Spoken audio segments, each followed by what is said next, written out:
महाराज जी से निवेदन करना चाहूंगा, महाराज जी भविष्य में उज्जैन या हमारे अपने मध्य प्रदेश को गौरवान्वित करिए, जहां पर ये गुरुकुल की पूरी महिमा और ये सारे प्रकल्प चलाने के लिए निश्चित रूप से आप अपना अगला केंद्र हमारा मध्य प्रदेश बनाएंगे।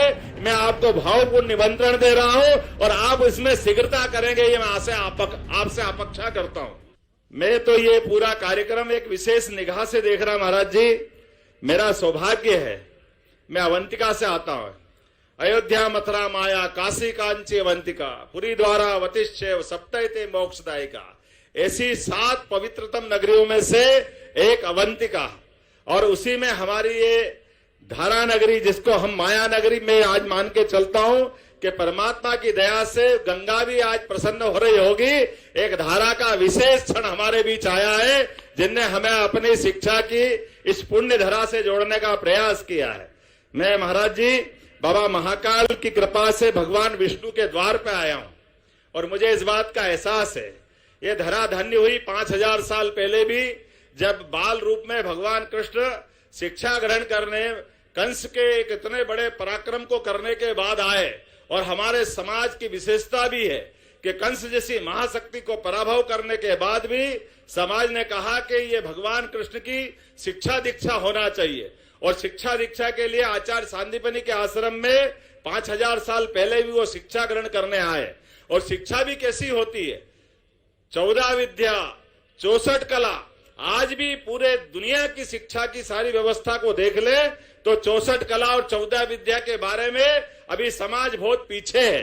तो हमारी अपनी प्राचीन शिक्षा की जो विशेषता को लेकर के दुनिया हमको तब भी चमत्कृत रूप से देखती थी, और आज भी नई शिक्षा नीति हम लागू कर रहे हैं। तो कमोवेश वही भावना यशस्वी प्रधानमंत्री की है और नई शिक्षा नीति की है कि विद्यार्थी का सर्वांगीण विकास हो, और विकास में समाज और समूची मानव सृष्टि की संभावना है, वो समूची प्रकार से उसको सुव्यवस्थित करते हुए मानवता के उत्कृष्ट मापदंडों को पुनर्स्थापित करना है।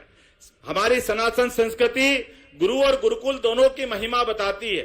त्रेता युग में भगवान श्री राम, द्वापर में भगवान श्री कृष्ण ने गुरुकुल में अपने जीवन की प्रारंभिक शिक्षा प्राप्त की, ज्ञान प्राप्त किया।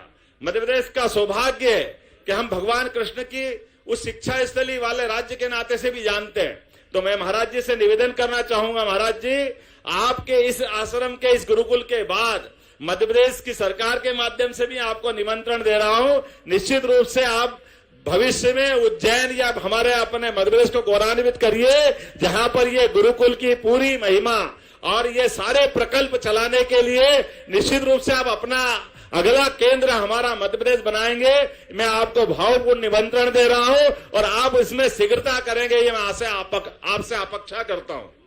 हम सब जानते हैं जिस प्रकार से आज ये अपना कार्यक्रम का विविध प्रकार से शुभारंभ हुआ है, और ये बात भी सही है कि आज जब आप ये नए गुरुकुल की भूमि पूजन करके नया संकल्प ले रहे हैं, तो 200 साल पहले महर्षि दयानंद जी ने अलग जगाया था, और स्वामी दर्शनानंद जी महाराज के माध्यम से गुरुकुल के कई शिष्य जो अभी आपने मंच पे भी जिनका परिचय कराया है, हम सब सौभाग्यशाली रहेंगे। ये जो गुरुकुल निश्चित रूप से अपने अभिष्ट उद्देश्य की प्राप्ति करेगा। और खास करके मैं फिर दोबारा बोलना चाहता हूं कि नई शिक्षा नीति के माध्यम से हमने गुरुजी अपने पाठ्यक्रम में भी उन सारी बातों को स्थान दिया है।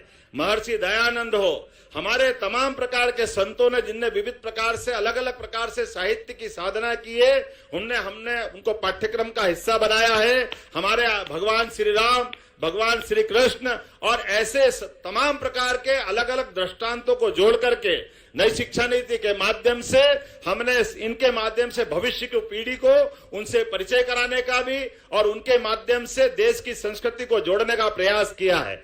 मेरी अपनी ओर से इस गुरुकुल के नए भूमि पूजन के बाद ये गुरुकुल निश्चित रूप से बहुत जल्दी बनकर के तैयार होगा और हमारी सारी पीढ़ियों का भविष्य की दृष्टि से तैयार करके दुनिया में मान्यता की स्थापना करेगा।